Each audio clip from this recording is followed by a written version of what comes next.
بسم اللہ الرحمن الرحیم۔ شروع اللہ کے نام سے جو بڑا مہربان نہایت رحم کرنے والا ہے۔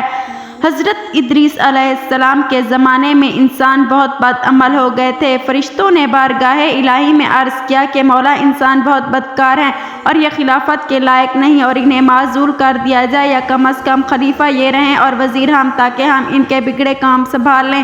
رب تعالیٰ کا ارشاد ہوا کہ اس کو غصہ اور شہوت بہت زیادہ دیا گیا ہے، جس کی وجہ سے گناہ کرتے ہیں۔ اگر یہ چیزیں تم کو ملیں تو تم بھی گناہ کرنے لگو۔ فرشتے بولے کہ مولا کریم، ہم تو گناہ کے پاس بھی نہ جائیں، خواہ کتنا ہی غصہ اور شہوت ہو۔ حکم ربی ہوا کہ اچھا، تم اپنی جماعت میں سے اعلیٰ درجے کے پرہیزگار فرشتے چھانٹ لو، ان کو غصہ اور شہوت دے دیتے ہیں، پھر امتحان ہو جائے گا۔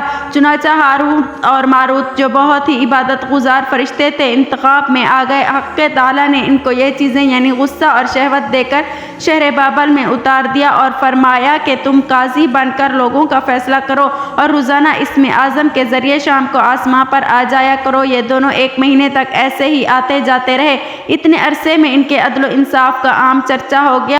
ایک روز ایک نہایت حسین و جمیل عورت نے، جس کا نام زہرہ تھا، یہ ملک فارس کی رہنے والی تھی، اس نے اپنے خاوند کے خلاف مقدمہ دائر کیا۔ یہ دونوں اسے دیکھتے ہی عاشق زاد ہو گئے اور اس سے برے کام کی خواہش کی۔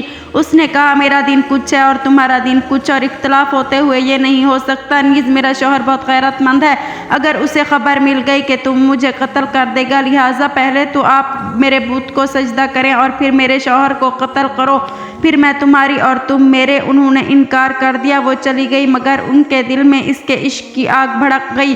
آخر اسے پیغام بھیجا کہ ہم تیرے گھر آنا چاہتے ہیں۔ سر آنکھوں پر یہ دونوں اس کے گھر پہنچ گئے۔ اس نے اپنے آپ کو آراستہ کیا اور ان سے بولی کہ یا تو آپ لوگ مجھے اسم اعظم سکھا دیں، یا بت کو سجدہ کر لیں، یا شوہر کو قتل کر دیں، یا شراب پی لیں۔ انہوں نے سوچا کہ اسم اعظم اسرار الہی ہے، اس کو ظاہر کرنا بہت ظلم ہے، بت پرستی کرنا شرک ہے، اور قتل حق العباد۔ لاؤ شراب پی لیں۔ چنانچہ شراب پی لی۔ جب شراب پی کر مست ہو گئے، زہرہ نے ان سے بت کو سجدہ بھی کروا لیا، اپنے شوہر کو قتل بھی اور اسم اعظم بھی پوچھ لیا۔ زہرہ تو اسم اعظم پڑھ کر صورت بدل کر آسمان پر پہنچ گئی۔ حق تعالیٰ نے اس کی روح کو زہرہ ستارے سے متصل کیا اور اس کی شکل زہرہ ستارے کی طرح ہو گئی۔ جب ان کا نشہ اترا تو یہ اسم اعظم بھول چکے تھے اور اپنے کیے پر نادم و شرمندہ تھے۔ حق تعالیٰ نے فرشتوں سے فرمایا کہ انسان میری تجلی سے دور رہتا ہے۔ یہ دونوں شام کو حاضر بارگاہ ہوتے تھے، پھر بھی شہوت سے مغلوب ہو کر سب کچھ کر بیٹھے۔ اگر انسان سے گناہ سرزد ہو تو کیا تعجب ہے۔ تمام فرشتوں نے اپنی خطا کا اقرار کیا اور زمین والوں پر بجائے لعن طعن کرنے کے ان کے لیے دعائیں مغفرت کرنے لگے۔ قرآن فرماتا ہے کہ پھر یہ دونوں ادریس علیہ السلام کی بارگاہ میں حاضر ہوئے اور شفاعت کی طالب ہوئے۔